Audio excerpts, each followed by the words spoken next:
Oxygen की shortage पूरे देश में है। ऑक्सीजन की शॉर्टेज पूरे देश में है। केंद्र सरकार, राज्य सरकार, हर स्टेट हो या हर केंद्र सरकार हो, इस संकट से सामना करने का पूरा प्रयास कर रही है। ये समय ऐसा नहीं है कि एक दूसरे के ऊपर इल्ज़ाम डालें और अपने हाथ खड़े कर दें। ये ब्लेम गेम कुछ समय के लिए राजनीतिक ब्लेम गेम बंद होना चाहिए, चाहे किसी की भी गलती हो या किसी में भी कमी हो।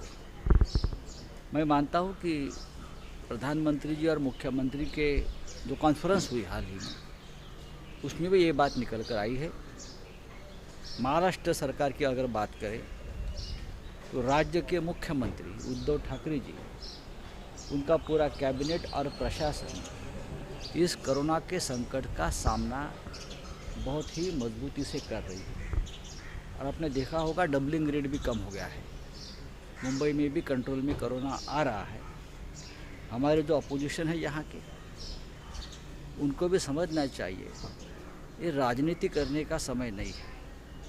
आप सरकार के साथ कंधा से कंधा मिलाकर अगर ये संकट को हम संघर्ष करेंगे, लड़ेंगे, तो ये संकट पीछे जाएगा।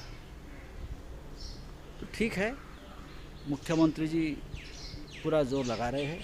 बताइए सर, वैक्सीन मुफ्त में देने की बात कही गई है सर। काल आदित्य ठाकरेंनी महत्त्वपूर्ण ट्विट केलं की मोफत लसीकरण केलं जाणार आहे, मात्र काही वेळात ते ट्विट डिलीट देखील करण्यात आलेलं आहे। भाजपाचा असा आरोप आहे की तुम्ही लसीकरणाबाबत कोणतेही राजकारण करू नका, राज्यातल्या जनतेला तुम्ही लसीकरण मोफत करून द्या। बघा की हा या संदर्भातला निर्णय सरकार घेईल। विरोधी पक्षाचा जर असा सल्ला असेल तर सल्ल्याचा विचार केला जाईल। हे मी सांगू शकत नाही, कारण सरकारचा हा विषय आहे। मुख्यमंत्र्यांनी काही गोष्टी यापूर्वी सांगितलेल्या आहेत। आदित्य ठाकरे हे कॅबिनेटचे सदस्य आहेत, इतरसुद्धा काही सदस्य आहेत। या संदर्भात नक्की जनतेच्या हिताचा निर्णय जो आहे या संदर्भात हा कोणत्याही राजकारणाशिवायच घेतले जातात। महाराष्ट्राच्या महाविकास आघाडीला संकटाचं राजकारण करण्याची गरज नाही, किंवा संकट अशा प्रकारचं ही संधी मानून राजकारण करण्याची गरज नाही। आपण पाहिलं असेल की हे सरकार प्रत्येक पाऊल जे टाकत आहे हे प्रत्येक जीव वाचवण्यासाठी टाकत आहे। महाराष्ट्राची ती परंपराच नाही आहे की अशा वेळी राजकारण करण्याची। सर, वैक्सीन मुफ्त देने की बात कही गई है। आदित्य ठाकरे ने ट्वीट ठीक है, मैं उसके बारे में बात नहीं करूँगा। ये सरकार का फैसला होगा और सरकार की तरफ से उस बारे में कोई भी प्रमुख मंत्री बात रखेगा। सर, काल भाजपाकडून प्रेस घेऊन एक गंभीर आरोप करण्यात आलेला आहे की पंतप्रधानांनी 200 कोटी ऑक्सिजन प्लांट उभारण्यासाठी दिले होते, मात्र त्यातला 1 रुपया देखील वापरला गेला नाही आणि ऑक्सिजन प्लांट उभारले गेले नाही। नाहीतर आज आपल्या नागरिकांचा हाकण्यात बळी गेला। हा महाराष्ट्राविषयी आरोप असेल तो पूर्णपणे चुकीचा आहे। महाराष्ट्रामध्ये आज इतर राज्यांच्या तुलनेमध्ये ऑक्सिजनची जी पुरवठा आहे हा सुरळीत आहे। ऑक्सिजनशिवाय इथे कोणाचे बळी गेले, जसे दिल्लीमध्ये गेलेत किंवा उत्तर प्रदेशमध्ये गेलेत किंवा अन्य राज्यामध्ये गेलेत। मी जे मगाशी म्हणालो की राज्याचे मुख्यमंत्री आणि त्यांचं प्रशासन, त्यांचं संपूर्ण कॅबिनेट हे ऑक्सिजन मिळावा, व्हेंटिलेटर्स मिळावेत, बेड मिळावेत, यासाठी रोज त्याला आपण जंग म्हणतो, लढाई म्हणतो, ते करत आहे। त्याच्यामुळे अशा प्रकारचे आरोप घाणेरडे विरोधी पक्षानं राज्य सरकारवरती करू नयेत। त्यांनी खरं म्हणजे राज्य सरकारला चांगले सल्ले द्यावेत, सूचना द्याव्यात, त्याचं पालन नक्की राज्य सरकार करें। दूसरे राज्यों को लेके महाराष्ट्र से अगर कंपेयर करें तो किस तरह से महाराष्ट्र में हालत? महाराष्ट्र के हालत अगर आप देखो, आप ही कंपेयर करो। आप यूपी में जाकर आइए, आप दिल्ली में जाकर आइए, आप बिहार में जाकर आइए। मैं तुलना नहीं करूँगा, लेकिन सबके तुलना में महाराष्ट्र बेहतर काम कर रहा है।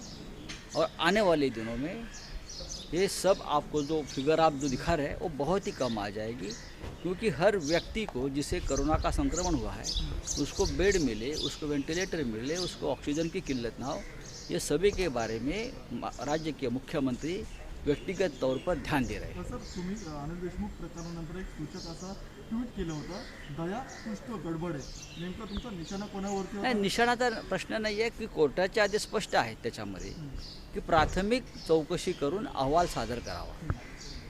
त्यानंतर मग कोर्ट ठरवेल. तुम्ही अहवाल तर द्या, तुम्ही त्याआधी धाडी घालताय. चौकशी म्हणजे धाडी नाही. तुम्ही त्याआधी FIR दाखल करताय. असे अनेक विषय आहेत ज्याच्यावरती जनतेच्या मनामध्ये प्रश्नचिन्ह निर्माण झालेले आहे. शिवसेनेच्या एका मंत्र्याचा देखील यामध्ये समावेश आहे. मला माहीत नाही. मी सरकारचा अधिकृत प्रवक्ता नाही. मी माझ्या पक्षाविषयी राज्याविषयी बोलू शकतो. ओके. पण कोणत्याही प्रकारे जर केंद्रीय तपास यंत्रणा हे राजकीय सुडापोटी जर कारवाई करणार असतील, आमच्या मंत्र्यांवरती, आमच्या नेत्यांवरती काही षडयंत्र रचणार असतील, तर नक्कीच महाविकास आघाडीतले तीनही पक्ष त्याचा एकत्रित सामना करतील, हे लक्षात घ्या. दर्शकों, हो सकता यह इन्फॉर्मेशन आपके या किसी जरूरतमंद के काम आ सकती है. एक दूसरे के काम आना यही तो इंसानियत है. परोपकार या नेकदिली दिखाने की चीज नहीं है. बिना स्वार्थ किसी का मदद करना ही नेकदिली है. स्क्रीन पर दिए गए नंबर से ऑक्सीजन सिलेंडर या अन्य जानकारी ले सकते हैं. 2 गज की दूरी हम सबके लिए है जरूरी. सोशल डिस्टेंसिंग का पालन करके ही खुद की और सबकी रक्षा कर सकते हैं. बिना वजह घर से बाहर ना जाए. स्वस्थ रहें, सुरक्षित रहें. दर्शकों, हो सकता यह इन्फॉर्मेशन आपके या किसी जरूरतमंद के काम आ सकती है.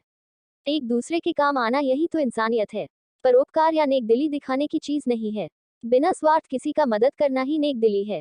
स्क्रीन पर दिए गए नंबर से ऑक्सीजन सिलेंडर या अन्य जानकारी ले सकते हैं. 2 गज की दूरी हम सबके लिए है जरूरी. सोशल डिस्टेंसिंग का पालन करके ही खुद की और सबकी रक्षा कर सकते हैं. बिना वजह घर से बाहर ना जाए. स्वस्थ रहें, सुरक्षित रहें.